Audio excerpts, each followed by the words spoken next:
नमो लोये सर्वत्रिकावर्ति हरियंताणम। ओम नमो लोये सर्वत्रिकावर्ति सिद्धाणम।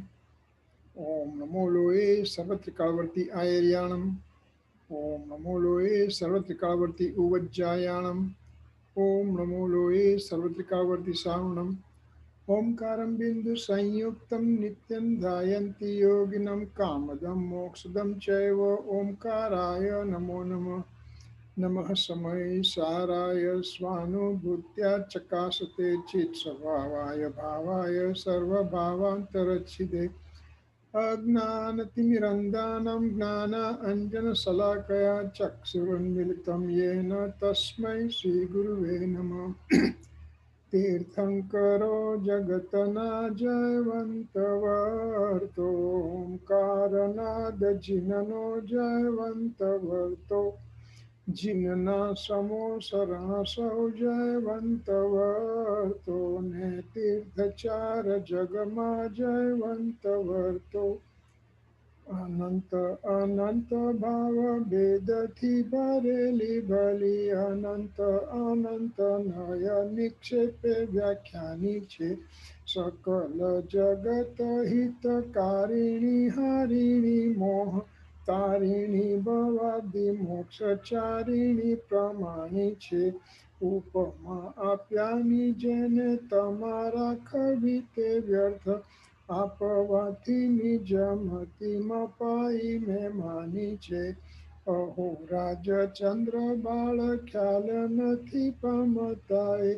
જીનેશ્વર તણી વાણી જાણી તેણે જાણી છે ગુરુ રાજ તણી વાણી જાણી તેણે જાણી છે ઓમ નમઃ સિદ્ધેભ્યો ઓમ નમઃ સિદ્ધેભ્યો ओम श्री सुदात्माने नमः।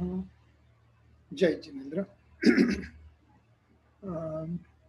Let's see. So today is October 12th, 2020, Monday, and we are continuing our class on Atmasiddhi. We are on the sixth stanza, and somewhere in the middle of the sixth stanza we are there. So we will continue, we'll recapitulate where we are and then continue from wherever we were left out from last time. So let me bring the slide.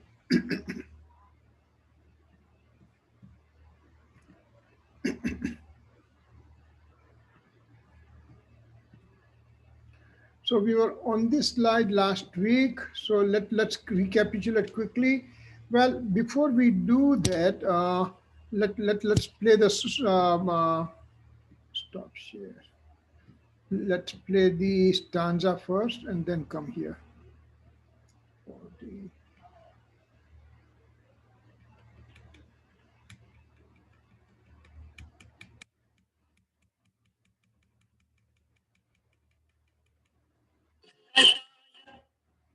No, not that.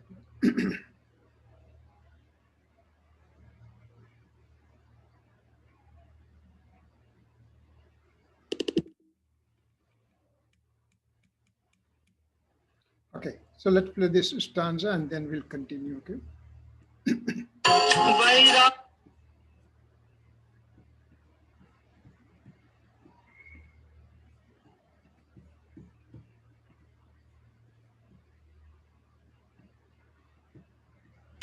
वैराग्याजी सफर तो जो सहरा चमका तेमज आत्म ज्ञाननी प्राप्ति तणानिदा. So what it says over here in this stanza, mainly it tells us that vairagya means renunciation, etc. activities, they are successful if only there is associated self-realization. Having said that, Srimad is aware of it, that very, very occasional few people can have self-realization.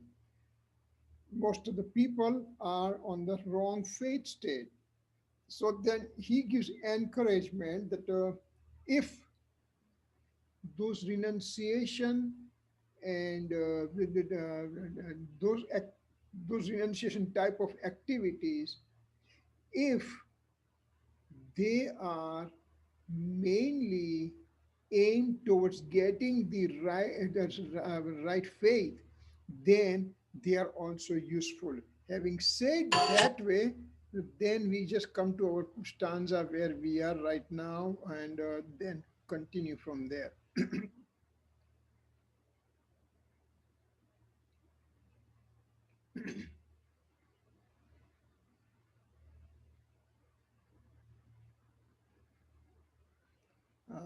Yep, almost there. Okay, here you are here. So knowledge is a path to the right faith. You know, actually, this is a Srimad Ji and Gurudev Kanji Swami and also Uma Swati Ji, everybody, all the learned saints, they said knowledge is central part. Knowledge is most important. If you are having the right knowledge, then you can have a right faith, then you can have right conduct. So knowledge and knowledge and knowledge is been given a primary importance. Knowledge means what? Knowledge means realizing the nature of the soul. Well, I know this thing, I know that thing, I'm a rocket scientist, I'm a computer engineer, I'm the doctor, I'm an accountant, I know all those things, I'm expert in my field. All those things, Acharya Bhagavan says it's useless. You mean all my medical degree, my computer degree, my accounting degree, and I'm a great scientist, I'm the astrologer, all those things, are they useless? Yes, they are. Why? Till you have the self-realization, all those things are useless. How can it be possible that all the knowledge I have is useless? I spent 25 years of my life studying and studying and studying, and this I took this class and that class and this kind of major and all kind of thing I did. How can it be wrong? Then Acharya Bhagavan gives example that the 10 friends are crossing the river, coming on the other side of the river, and they say, let's make sure that we all are counted. So one guy counts and he says 1, 2, 3, 4, 5, 6, 7, 8, 9. Huh, one is missing. So the next guy says, wait a second, you don't know how to count, let me count. 1, 2, 3, 4, 6, 7, 8, 7, 7, 8, 9. The third guy, fourth, everybody counted, only 9 guys. Now, all those 9 guys, they really counted properly. But was it proper? Because all those people, they counted 9, but the 10th one was themselves that they did not count. So now, is this a right count? Perfect count. All these people, they counted, it was 9. So knowledge without self-realization is useless. You mean my medical degree is useless? Yes. My computer degree is useless? Yes. My this thing, that thing, everything, all the knowledge is useless till you get this samyak darshan. When you get the self-realization, then that knowledge is called right knowledge. However, less amount of knowledge you have it, actually, in Samaisar, if you go to stanza 9 and 10, it says, we will have lots of references for Samaisar will come in this Atmasiddhi Shastra. In Kunkun Acharya, 2000 years back says, if one has a self-realization, one has a right knowledge, one has a samyak gnan and samyak darshan, and one is on a fourth spiritual development state, then he is considered to know the everything in the universe. Wait.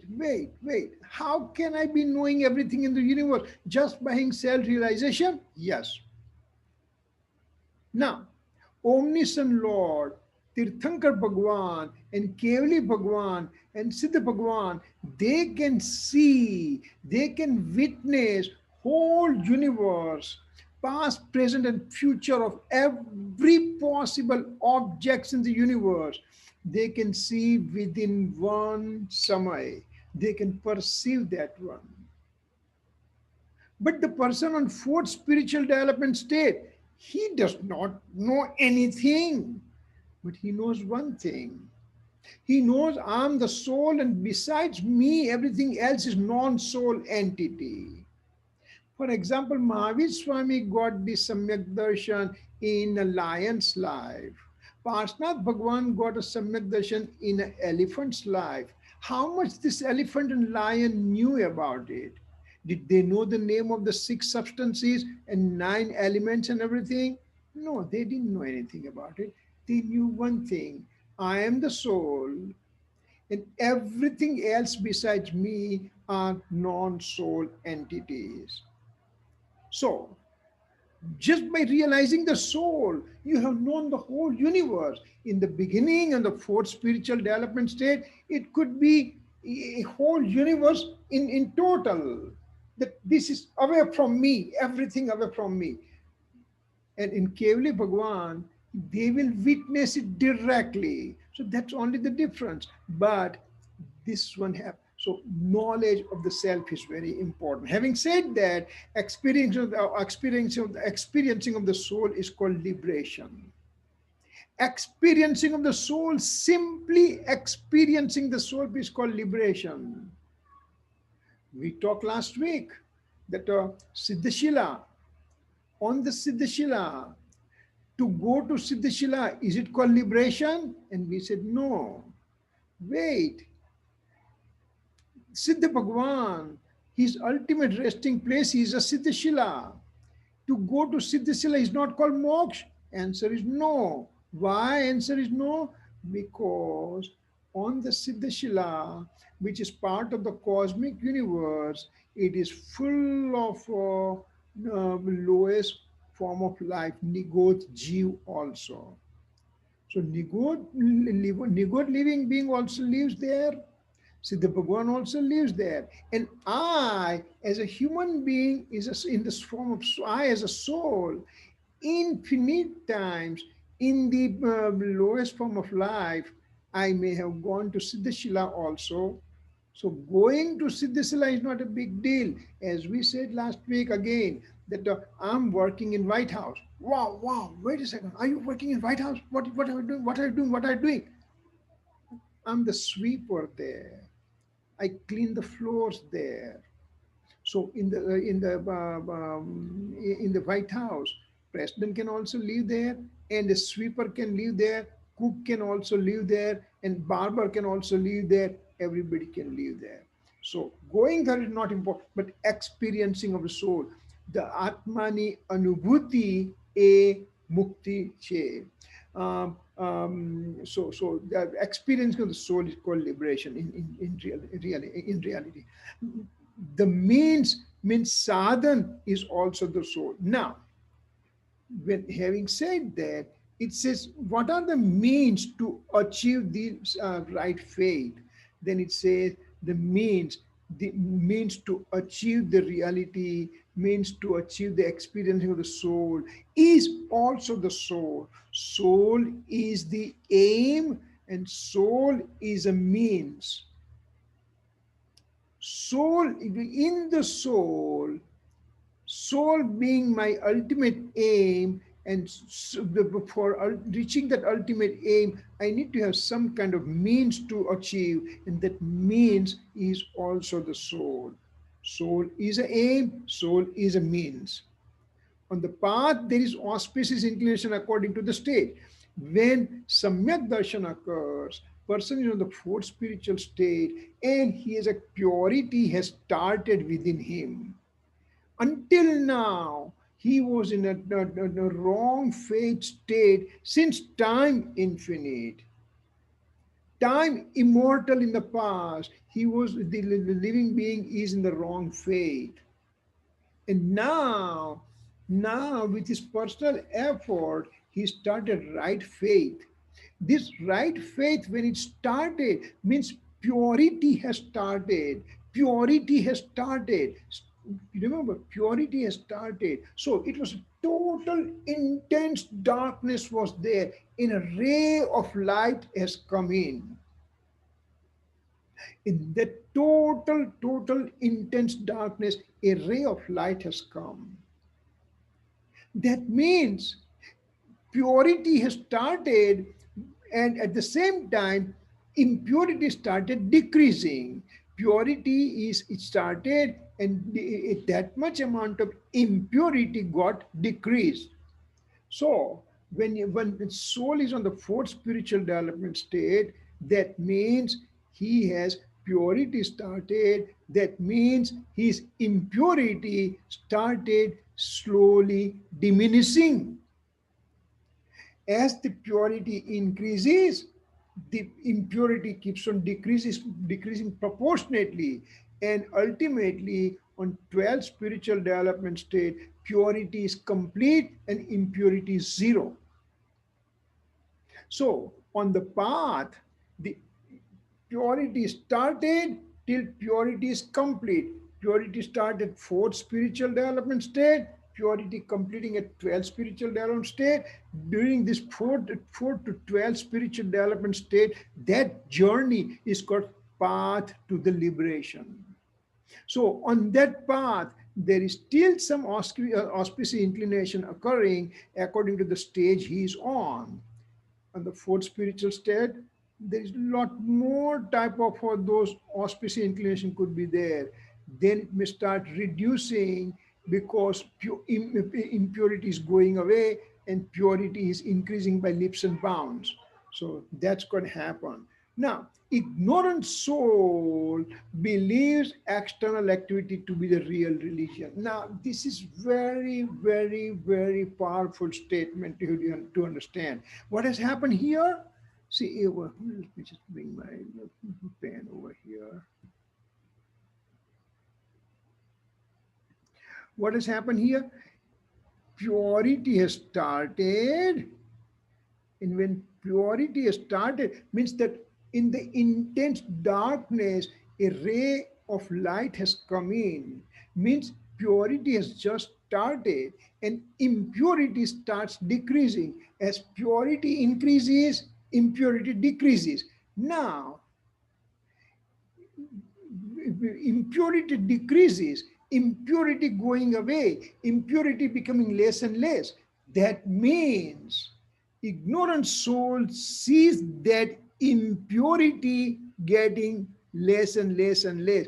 And he thinks because impurity is becoming less, the living beings' external activity becomes purer also.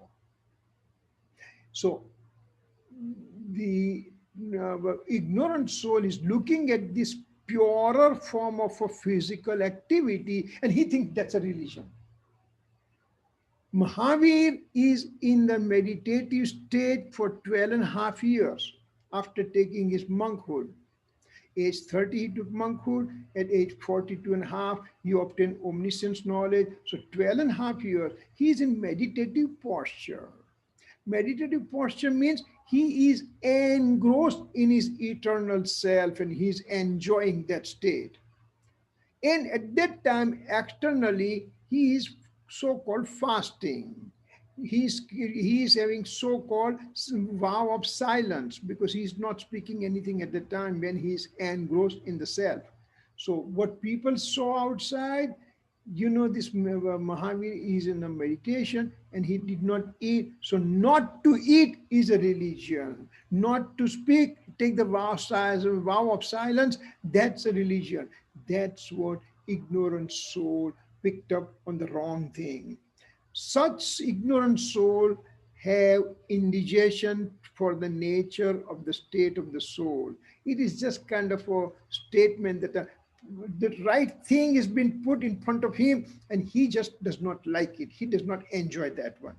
So, indigestion quaternary, Gurudev Sri Kanji Swami, over here it says that, when we say indigestion for this kind of things over here, that is ignorant soul has indigestion for the true state of the soul. So the ignorant soul does not appreciate that state. So there are indigestion That means he has indigestion. So four types of indigestions are being described in the scripture.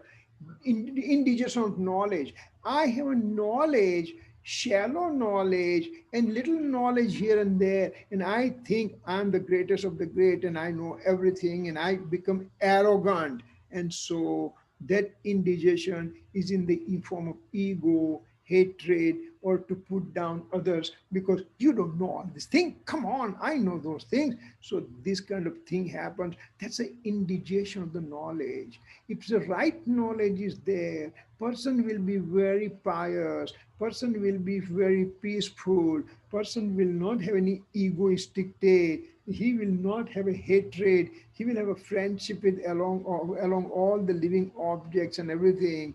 And those are the thing happens to the true knowledge. But when this indigenous knowledge, partial knowledge, inappropriate knowledge, then he has this type of indigestion occurs to him. Food indigestion, naturally, we have the doctor over here. She can say stomach ache occurs, and that's why I'm a gastroenterologist and I fix up the patients and everything. So food indigestion, so stomach ache occurs. Then comes indigestion of austerity. I did lots and lots of austerity. I can do 8 days of fasting. No, 16 days of fasting. No, 30 days of fasting I can do. Somebody can do 1 day fasting, 1 day breaking the fast, 2 days of fasting, 1 day of breaking fast, 3 days of fast. That kind of thing, you can go all the way up to 45 days. It's called Siddhitap and everything. Those kind of things one does, and then he says, oh, I'm the greatest of the great, because he does not know the reality. Because becoming hungry and not to eat is not called austerity. It's not called fasting. To remain hungry, not to eat, is not called fasting. Do you still want to call that as a fasting? Well, if you say so, then fall has started on the Midwest and East Coast. The snakes and squirrels, now they go underground. In the fall time, they start eating and eating and eating, and their weight becomes almost double practically. And now they go to hibernation. In the time when the cold starts, they go to hibernation. And that hibernation, those animals, they reduce their metabolism, they reduce their heart rate, and they survive for 6 months without eating and without drinking water. So when they come out in the springtime, then we all giants have to go there, and we have to have biggest possible procession for all these living creatures, because they did 6 months of fasting, 6 months of not drinking water. Do we do that? Is that the austerity? Not to eat is austerity? Literature didn't say that. Literature says austerity means pratapan into the soul. Pratapan means to get engrossed into the nature of the soul is a real form of austerity. To experience the soul and then to get engrossed is a real form of austerity. Do we do that? Well, when I'm doing austerity, then I'm in an angry state, I'm in a displeasure state. Well, I mean, nobody's taking care of me, nobody respects me, in all kind of state I could be. Or I'm hungry, but now I had decided I'm going to do 8 days of fasting. I have already announced into the community and everything. Now, how will it look when I'm just going to go and break my fast and everything? No. If your physical body does not cooperate with you, you have to break that fast. Even literature says, scripture says that if the physical condition is not appropriate, then you can break the fast. You don't have to just continue and become sick and to make everybody's life miserable around and all those things. So that's indigenous austerity and indigenous ritual performance. I do rituals, you don't do anything. I do this, I do samai, I do pratikaman, you are not doing it, so I am better than you. So that kind of thing, that kind of person will have to defame others who do not approve his rituals. He may come to me and I may say, so what? Means he is he defames me, that hey, I don't approve his rituals and everything. For example, I perform some rituals, other one is also performing the same but is not visible, then to consider him as inferior.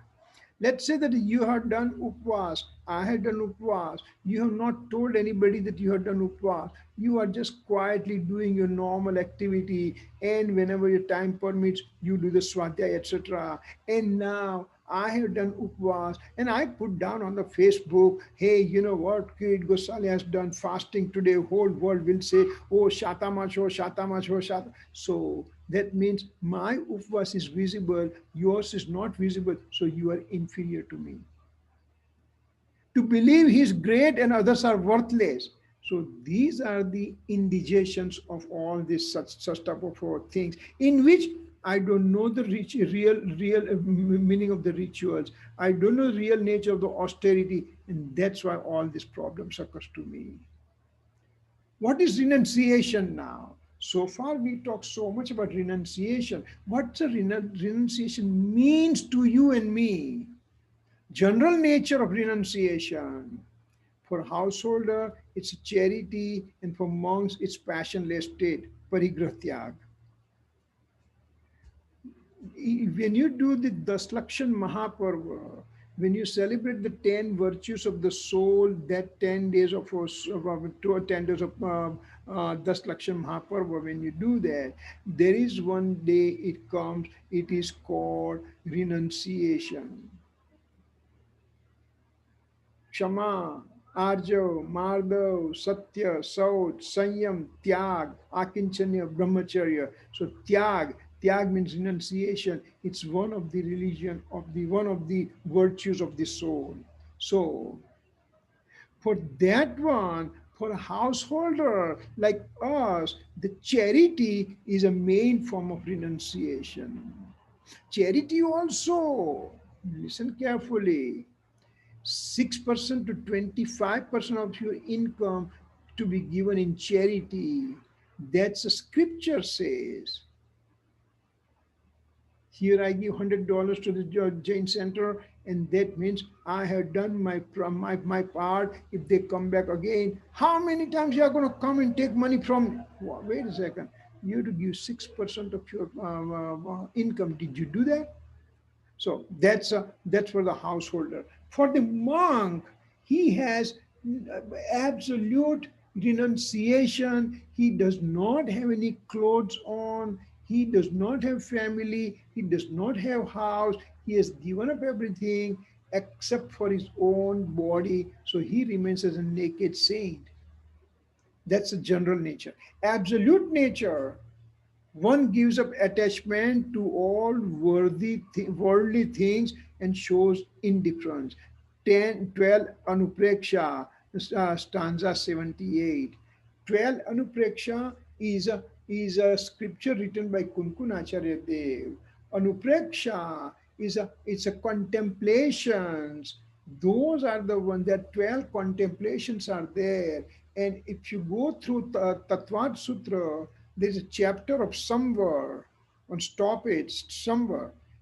And there are 57 subtypes of Samvar one can perform, out of which the 12 Anuprekshas are there. So we by reciting those 12 contemplation, 12 Anupreksha, 12, 12 kind of meditation, then there is one thing that one starts getting indifference towards worldly things. My physical body, it's not mine, so I become indifferent to the physical body. I have cleanliness, for example. Well, if I have not taken shower, and somebody can say, oh, you smell very bad. Muniraj does not take shower. Muniraj does not do the toothbrush. Then is he looking bad? Well, we cannot judge the book by its cover. Muniraj may not be taking shower or toothbrush or anything, but inside he is full of virtues. Tons and tons of virtues are there within him. So one has to be very careful that when I start giving my own worthless opinion to lots of things, I have to be careful. To believe the alien objects are separate from him and thereby not to accept them is renunciation. So Mr. Stanza 34, which we are going to see next slide, it will tell you. So hold on to your thought there. Conventional form of renunciation. This is absolute nature we are saying now. Conventional form. What happened? To provide knowledge, etc., necessary things to the one who has obtained self-restraint, means Sanyam, means mainly Muniraj. When they need any books or anything, then we give it to them. Those who are Patshala kids, for example, you provide the knowledge to them, you explain to them in their own language, and that is very important. To give up living and non-living things, sachet and achet, is renunciation. Rajvartik chapter 9, stanza 6, what it says? When you have association with the living and non-living thing, for example, one has servants in the house, one have male servants, one have female servants, one have cows, one have goats, one have horses and elephant, etc., etc. So they are the living organisms, and the non-living thing. I have so many houses. This city I have the house, other city I have the house, on that country I have the house, all those things. Or I have one car, no, I have two cars, no, I have three cars, I have the best of all the cars and everything. That means it's a non-living thing to have association. To give up those association is called renunciation. By accepting the eternal soul substance, one gives up external attachment. Pravachan Sar, stanza 239. Means, I have accepted soul as my eternal substance, so eternal savior, my resting place. It is my true nature. I bring my attention to this eternal soul substance. And when that happens, external attachment automatically comes down. For example, I'm drawing a line on a line with a chalk stick on a blackboard. And I said, Nimisha, make that small line small without touching that line. Then you say, what a big deal. You just went out and you drew a big line next to it. When you did that, that means that line, original line, automatically becomes small. So here, when you have external attachment, is a big deal right now for you. My car, my business, my money, my family, my reputation, the society, all those things. But when I bring the eternal soul substance as my savior and I bring my attention to that eternal soul substance, that's a big line. And at that time, when the big line of accepting eternal soul substance is there, that means rest of the external attachments becomes insignificant. You all may have experienced that, you may have seen, if you may have done in your own life, or you may have seen some other child doing it, that they may have raggedy cloth, raggedy small little blanket, and they cannot go to sleep without that dirty blanket to have in their hand. Or otherwise, if they don't have it, they will cry and cry till whatever.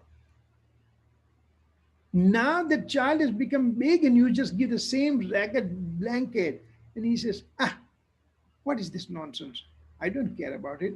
So the one that was, he was thinking that there was his life depended on it, now he has no value. Similarly, external soul, eternal soul substance, when you look at it and you enjoy it, you get engrossed in it, then all these inclinations of attachment and aversion state, rag, dvesh, krodh, man, maya, lobh, all those things becomes insignificant. And that's from the Pravachan stanza. So that's called renunciation, true renunciation in all form that we saw it here. Now, as I said, that we have 34 stanza here is a beautiful picture. Actually, what this picture actually is a painting. In Songad, they have asked several artists. They're not Jains. They're just the artists in their own field. They're exceptionally good artists. So they have been brought to Songad. Several, I think, 50 or 100 or what. I don't remember exact numbers. They are they are being told the story of Samay Sar and Gurudev Sri and Songad, etc., etc. And this is their own thinking and making the picture. Now, this picture shows over here, this is stanza 34 in Samisa. What it shows that there's a washerman over here. This washerman is washing the clothes, and this gentleman over here had given his one of the bedspread as a washing. And so after a few days, this guy goes and goes to the washerman, and he gets his bedspread. He comes home and he's sleeping with this red color bedspread. He's sleeping and he's quiet and he's happy about it. This other guy, the turban guy, goes to washerman and says, "Hey, what about my bedspread?" So washerman says, "Oh, I made mistake. I by accident I gave your bedspread to the first guy." So this second guy, this turban guy, comes at the first guy's place, and this first guy is sleeping quietly. So he pulls his bedspread, and the other guy wakes up and says, "What is happening?" So they start arguing with each other, and finally this guy says, turban guy says, "Hey, you know what? At the age of this bedspread, my name is written." As soon as this person who is sleeping, he found out that this bedspread does not belong to him. How long it takes him to get rid of that bedspread? How long? Hours, days, weeks, months, years? Instantaneously he gives up.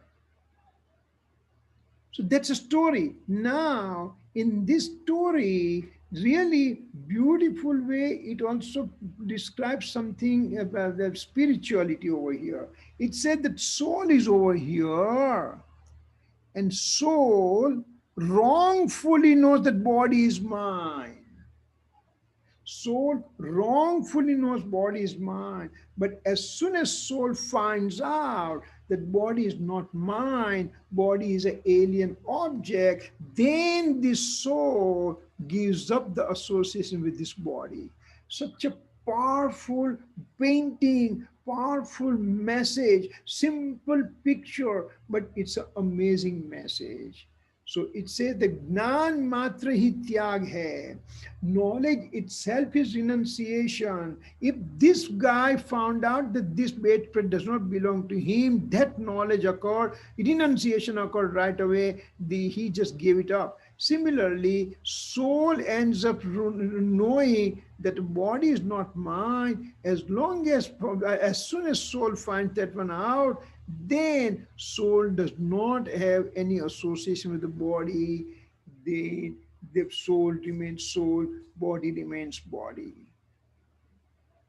So the knowledge itself is renunciation. If I have a glass of water, you are thirsty and you are just snatching that glass of water from me, and I say, I'm not going to give you. We start fighting, we had an argument, and finally I say one thing, that this glass of water has a poison in it.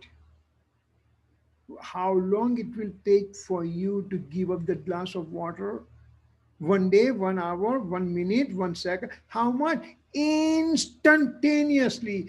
Knowledge is renunciation. If I know physical body is not my nature, I'll renunciate my physical body. If I know anger, deceit, ego, greed, likes, dislikes are not my true nature, then instantaneously they need to be removed. Now I know all the thing. Anger, deceit, ego, greed are not my true nature. Why I cannot renunciate those things? Well, number one, we have relationship with this anger, deceit, ego, greed, and alien objects of the universe since time infinite. Huge time, huge time. So now that I understand, now I imbibe that nature, now I recite that nature, now I meditate on that nature, then a fine moment will occur in which I will experience separateness from this physical body to the soul, separateness from the anger, deceit, ego, greed, likes, dislike from the soul. That will happen. So this is the renunciation. This picture is very, very important to understand that way. There are but quite a few pictures are there. As the time comes, time to time, we will take some of the pictures and just go for the reference. Detachment from worldly life, vairagya. Renunciation was tyag, and detachment from the worldly life is vairagya. So, what happens in detachment? Detachment from the worldly life means the conduct deluding state is getting feeble and one is getting renunciation from the sensual object. This is detachment. This is a reference Rajvartik, chapter 7, Sutra 12. What? It's a complicated statement. We made it here. Let's say conduct deluding state. What is conduct deluding state? Now I don't understand. Well, you understand. We have gone through those pictures of the deluding karma, and we said deluding karma that first faith deluding karma disappears and one gets samyak darshan, and then conduct deluding karma starts getting reduced according to the stage the person is, and that conduct deluding state getting feeble and feeble by the time, but progressively it goes on, because progressively purity is generating within. As soon as purity generating, then this conduct deluding state also getting feeble by the minute. So when conduct deluding state is getting feeble and one is getting renunciation from the sensual objects, now I'm getting away. I don't have the pleasure of the sensual objects. Eyes, ears, nose, and skin, and all those senses, I don't have any attachment. My importance from them is reducing because now I have realized my soul. So that's what happened. So this is called detachment. Detachment from transmigratory life and from object of senses is detachment. I'm getting from transmigratory life. I'm sick and tired of this transmigration again and again, again and again, birth and death, birth and death, birth and death, birth and. How long am I going to continue that? It's like a ping pong ball. That's it. Life, death, life, death, life, death keeps on going. And also from the object of the physical senses, one gets detachment. I love my computer. I love my this place. I love that place. I love my family. All those things, progressively detachment starts occurring when we know the reality. To ponder upon transitory, etc., 12 types of contemplation is detachment from the worldly life. As we said, that the contemplation, 12 contemplations, 12 types of contemplations, that they are making me aware that my relationship with the worldly object is getting lesser and lesser and lesser and lesser. So one ponders on these 12 contemplations, which which takes us to the detachment state. Madhyasthata, Samta, Upeksha, Vairagya, Samya, Aspruha, Vaitrushnya, Param Shanti, etc. are synonymous words. If you want to know some of the synonymous words, these are the words that we can use for Vairagya or detachment from worldly life. So those are the things that we do it. Let's see next.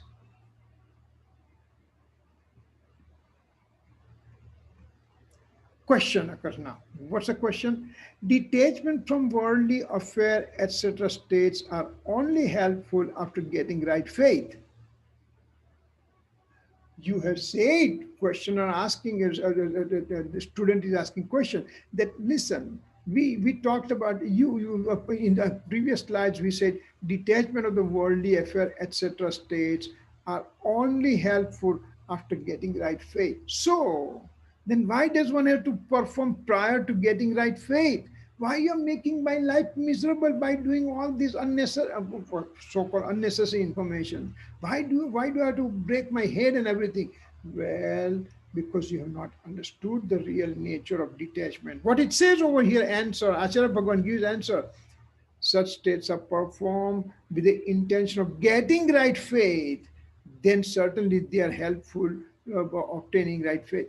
Because if we have detachment practicing done today, if we have done renunciation practice done today, even though they are not perfect, even though they are not appropriate, but at least we end up doing studying of those things. We just understand what the detachment is, we understand what the renunciation is, and ultimately if we end up getting right faith, then those knowledges are very, very important. They call right faith, right knowledge also. Wrong believer facing right faith is on the way to obtain right faith in future. What is this bullet talking about? Samyak sanmukh mithya drashti. Moksmak Prakashak, seventh chapter, fourth subheading is called Samyak Sanmukh Mithya Drashti. Means a person is still in the wrong faith, but now he is facing the right faith. Every step he's taking, he's going towards the right faith.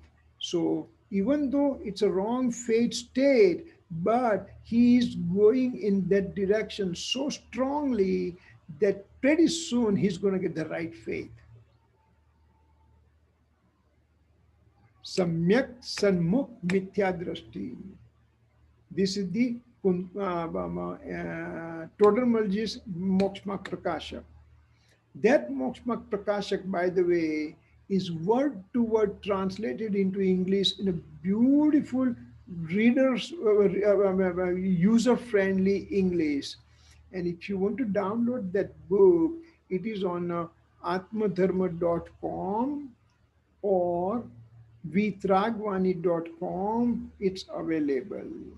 You have to read that book. It's beautifully written. Actually, it's written by one celibate personality. His name is Hemchandji Jain. He is about 75-year-old, never married, whole life he's bachelor. He is an engineer by profession, and then he gave up everything, and now only he is remaining in one 10 by 10 feet by 10 feet room in one of the place called Devlali in Maharashtra near Bombay, and he has done beautiful writing of this book. Download that when you have chance. Read that. It is amazing book, and Gurudev Sri Kanji Swami loved that book so much that he also had given lectures on it. Moksmarg Prakashak, Vitragvani, Vitrag, Vitrag, VANI.com or atmadharma.com. You can get those from there. You can get that book. Enlightened saint says that, what does enlightened saint says? One must protect the soul from the ignorant state. I am full of ignorance since time infinite, and one must protect this soul from the ignorant state. Without eligibility and investigating mind, one is not able to understand the nature of the reality. Over here, enlightened saint said that you must protect soul from ignorant state. How can I do that? By having understood the nature of reality. How can I do, what's the nature of reality? So you have to have some eligibility. Everything in the life is eligibility. You want to go for the work, you have to have eligibility to perform that work. You want to go to the graduate school, you have to have eligibility in the form of undergrad. You have to go to undergrad school, then you have to have eligibility of the high school diploma, etc., etc. So eligibility is very important for spirituality. Certain baseline facts one has to understand, one has to achieve that, then he is on the path to get the nature of reality he can understand. He also have to investigating mind. This investigation of mind, we have to digress a little bit over here, that word. What it says, you have to ask question. You have to do the examination of the fact, what you are witnessing. Somebody says, soul is like this. You examine the sentence. You try to put it on your examination, investigating mind, and just say, is this the right statement or not? With your ability, you try to understand. If Mahavir said something, some fact, don't accept. Have the investigating mind and just say, is this true? Whatever Mahavir said, is it true? You have your own investigating mind, and with that thing you can get the answer. And once you understand that way, that fact is extremely important, sits in your mind. Now you don't have wavering mind. Without investigating mind, you have wavering mind. Well, somebody says over here, that's like good. They say something like, if somebody says this one is good, oh, that's good, let's go here also. And you will just go like butterfly going from one flower to other flower. No.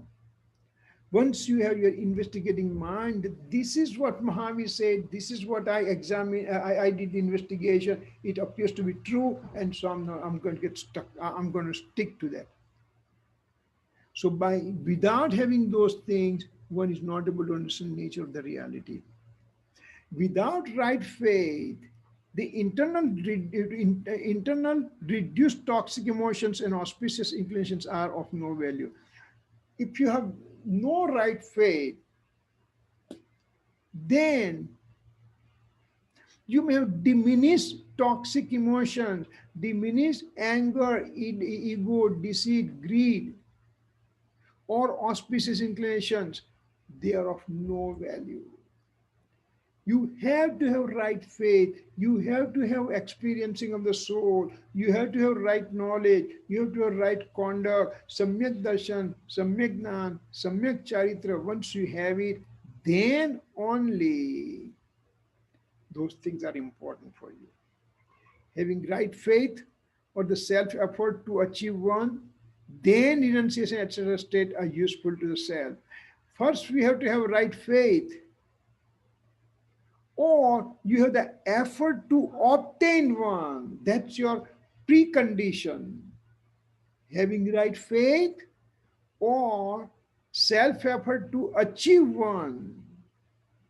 Then only renunciation, etc. state are useful to the self,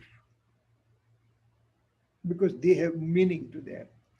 Reduction of the toxic emotions, inquisitive mind, straightforwardness, etc., are the instrumental cause for obtaining right faith. Do you want to have right faith? Do I want to have right faith? Answer is yes. Then I have to control my toxic emotions, anger, deceit, ego, greed. They need to be controlled. I'm such an angry person, somebody touches me and I just blow out. You have that kind of angry state with me, then I will not be able to get the right faith. I have to have a very quiet mind, very peaceful mind, and all the toxic emotion has to be so minimally present. Then I have eligibility to obtain right faith. I have to have inquisitive mind. Just because somebody said that's true and that's it. No, don't ask question. Don't ask question. Follow the fact. No, that's not true. That's not Jainism. You have to ask question. Straightforwardness. You remain simplest, simple. You live the simple life rather than having expensive life and going one place to other place and all kind of. You play. You live simple life. If you do that, then you are getting eligible to get a right faith. Now, this is the Panch Labdhi. It's coming. It's very important subject. We have about 3 minutes remaining. So I'll rather stop over here. And if there's question, then we can take it. Any questions so far?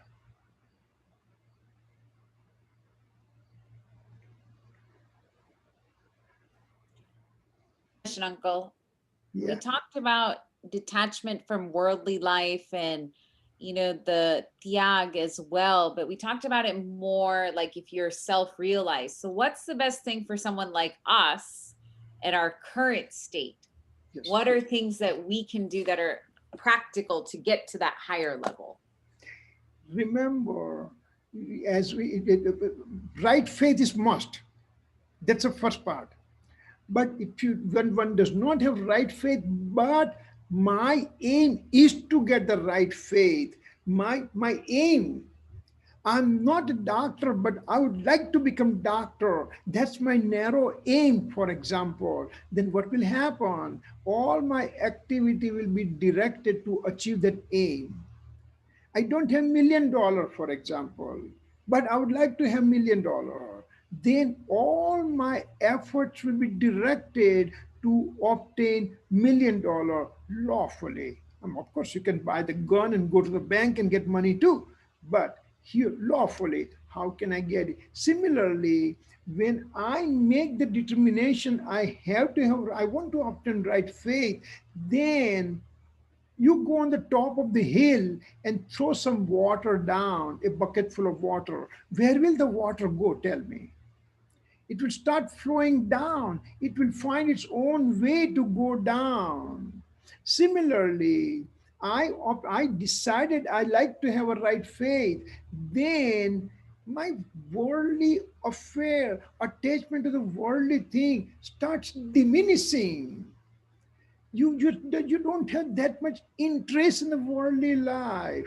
You just say, where can I get more of my Swadhyay and my self-realized material and reading, writing, and recitation and controlling my anger. All those things will be controlled automatically. You don't need to have taken vow that I'm not going to become angry, I'm not going to be greedy. You don't need those things because it's coming from within. So, what do I have to do? That's your question. What do I have to do as a layperson to go towards renunciation and back in becoming that, reducing my toxic emotion?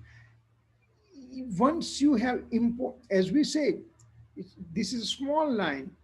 If you draw a big line in next to it, then that small line becomes small, that line becomes small automatically. Similarly here, my renunciation is my principal thing, then my interest in the other object starts reducing. Let's say that somebody says, I have to watch movie every day or every week or God knows whatever. Or I have to watch TV no matter what. Or I have to read the newspaper or just when renunciation type of thing sets in the mind, then all those things is becoming useless. I remember 5 minutes to an hour on the radio, there was always the business news will come for 30 seconds. I will, I will, I will do no matter what. I like to listen to that. The 30 second only. What difference did it make in my life?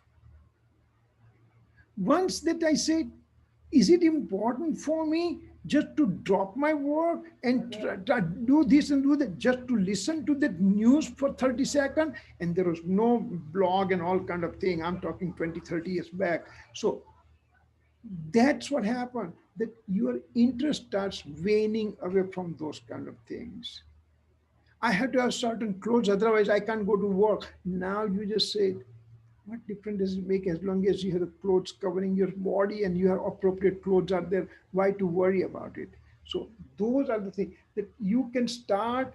Renunciation is, if it is if it is a central theme, then all this associated negative thing will start decreasing by itself. You don't need to make any forceful exit from there. Let's say that somebody says, I'm eating onion powder or garlic and everything. Now I know this renunciation thing so properly and everything. Do I have to kill infinite living being for the sake of my taste, pleasure of my taste of the tongue? Now suddenly you have no interest in those things and it just goes away. You don't need to you don't need to force yourself. So those are the things you have to do it, right? It will happen. It will happen. And again, when Swadhyay is occurring, the way you young kids are doing, you have that interest in the Swadhyay, that is very, very, very important. That Swadhyay will automatically bring changes automatically to you. Just like that knowledge, and then poison glass you gave up. Knowledge, and the guy gave up his bedspread. Similarly, knowledge and rest of the things you will give up, or it will get dissipated that you even don't know about it. So it's a constant process, right? Yes. Any other questions? Okay, then we'll do closing. Okay. जी स्वरूप समझा बिना पाम्यो दुख अनंत, समझाव्यो ते पद नमो श्री सदगुरु भगवन, परम पुरुष प्रभु सदगुरु, परम ज्ञान सुखदाम, जेणे आप्યું બાનની તેને સદા પ્રણામ. દેહ છતાં જેની દશા વર્તે દેહાતી, તે જ્ઞાનીના ચરણમાં હો વંદન અગણી. જાવાણી કે જ્ઞાન से सूझे लोकालोक, सोवाणी मस्तक नमो सदा देत हूँ ढूंढ. जय Jinendra. Jay Jinendra, Thank uncle. you, Kirit. Thank you. जय जिनेन्द्र. Thanks, Sachin. Bye.